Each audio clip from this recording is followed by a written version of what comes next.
Hey, it's the Nerdy Sports Fan, and we are talking NFL Week, 11. Season's cruising right along here. And Thursday night, we have a pretty decent matchup with the Steelers going to pay a visit to the Cleveland Browns. Now, the Steelers are on a hot streak. They've got 4 wins in a row against some quality teams. I mean, they've, in this streak, beaten the Rams and the Chargers. The only road game was against the Chargers, and it's not necessarily your typical road game. Chargers don't have any sort of home field advantage where they're playing right now. Now, the Browns just broke a long losing streak against the Bills. Their losing streak was largely on the road, and the one home loss that they had in there is against the Seattle Seahawks, and the Seahawks are one of the best teams in the league, so that's understandable. This game is interesting, very, because there's inconsistencies at very, very important positions for both teams. Pittsburgh is relying on Mason Rudolph at the quarterback position, who's in his first real year of action.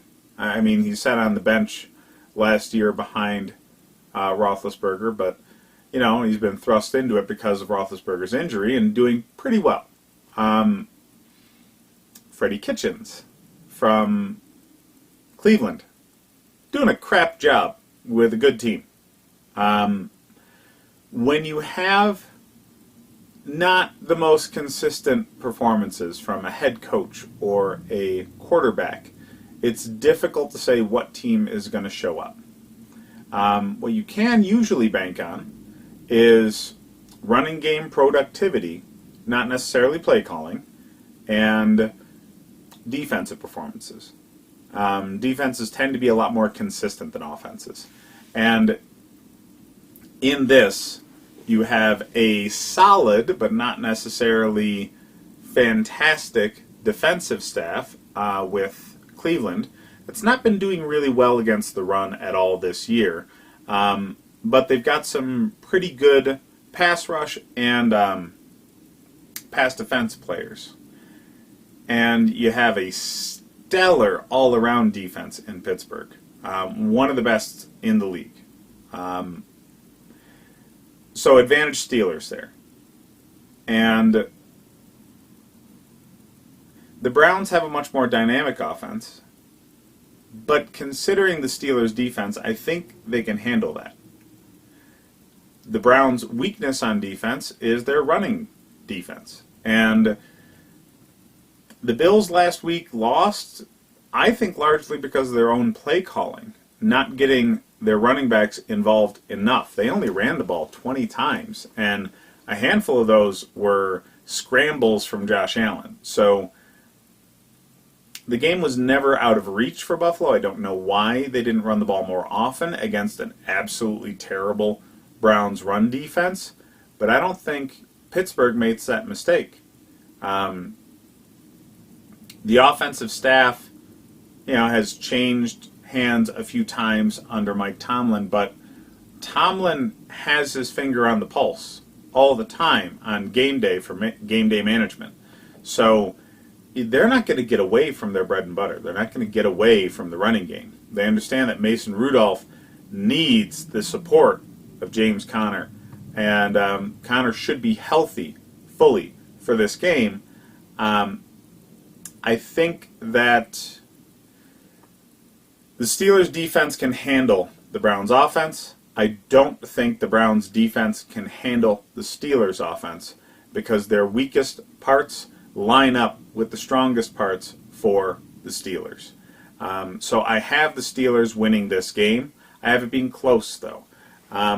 If you look at the spread, Vegas has the Browns as 3-point favorites. That's the common number given to the home team. So Vegas thinks this is a pretty evenly matched game as well. And I'm just looking at point production and average points against, points for, that sort of thing. Pittsburgh's relatively level.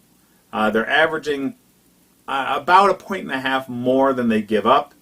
The Browns, nowhere near level. They're giving up about 5 points a game more than they're scoring. So they have some offensive issues. Baker's been a bit of a turnover machine.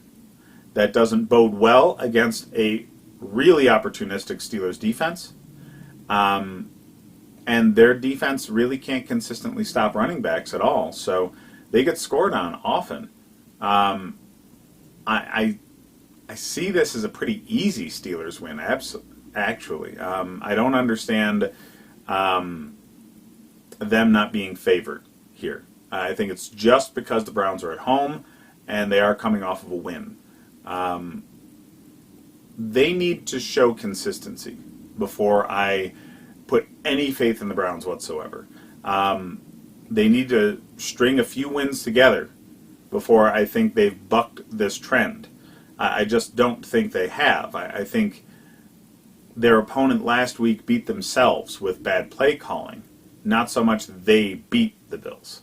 So, and that's not what happened with the Steelers. The Steelers went up against a Rams team and dictated the pace, dictated what the Rams were going to do. So that shows to me a confident team that's pushing to hold on to this wild card position. They got to, make a few moves here. They got to move up in the standings, but this hot streak that they're on and the play of people like Minkah Fitzpatrick is really bringing things together.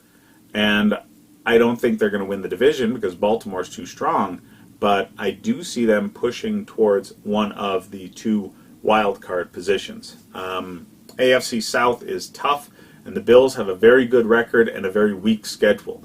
So they're going to need to minimize losses. They 10-6 is going to miss the playoffs for at least one team in the AFC this year because this is a really tight wild card race. I think the Bills easily get to 10-6. I think the Steelers have a chance at it with their schedule.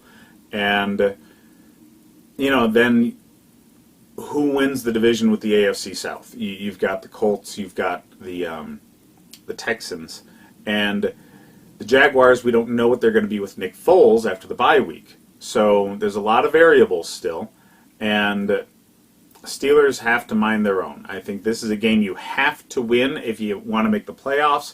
I think Tomlin knows that, and this team's got much better leadership than the Browns do.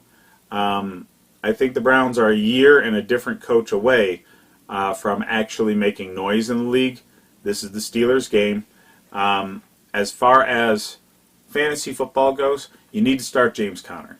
I know he's coming off an injury, and that's always questionable, but in this situation, he's going to be the workhorse again.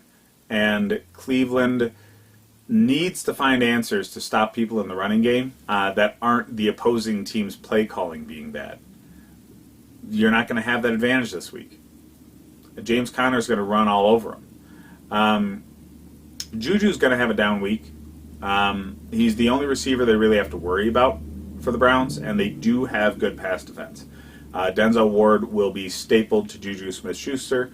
He'll get some catches, but it's not going to be the typical number one wide receiver performance. Again, Denzel Ward's very good.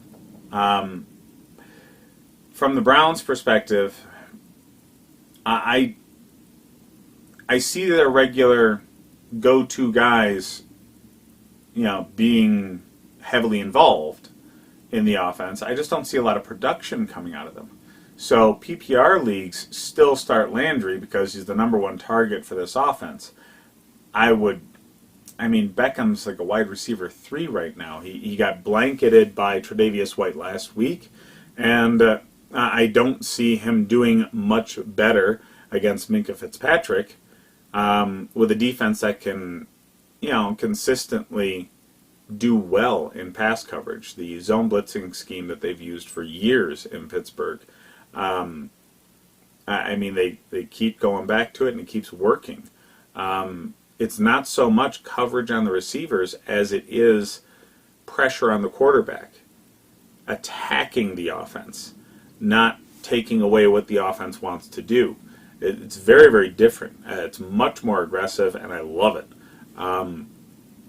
They need to go after Baker, and going after Baker will take Odell and Landry out of it more. The passes are going to be off target, and they're going to have to work some magic to get to those spots that are going to be off to get their receptions. So target-heavy people like Jarvis Landry will still get theirs. Odell might have another down week because of how Pittsburgh plays defense. Nick Chubb is going to get volume. They're working Kareem Hunt in for now the second week, so he's going to have more plays. So I think that's going to take away from Nick Chubb a bit. Not a lot. I mean, Nick Chubb's still the go-to guy here. He's going to be startable just because of volume. So he's more of like a running back 2 to a flex play this week. Whereas on the other side, James Conner is a bona fide running back 1 because he's going up against a weaker run defense. I start the Steelers defense. I think they get turnovers. I think they get to Baker, and this should be a close game talent-wise, but it could easily turn into just a laugher if they get after Baker well. If they get in the neighborhood of 5+ sacks, or at the very least a large amount of pressures on Baker, they can get a lot of turnovers out of this. So I expect a solid performance from the Steelers D, taking this one home. Start the Steelers D. I already said the Steelers are going to win, so they're definitely going to beat the spread. Check out the rest of my videos to see what I think fantasy football-wise for the rest of the week. And check out the Nerdy Sports Fan Weekly. We always have something with current NFL news there.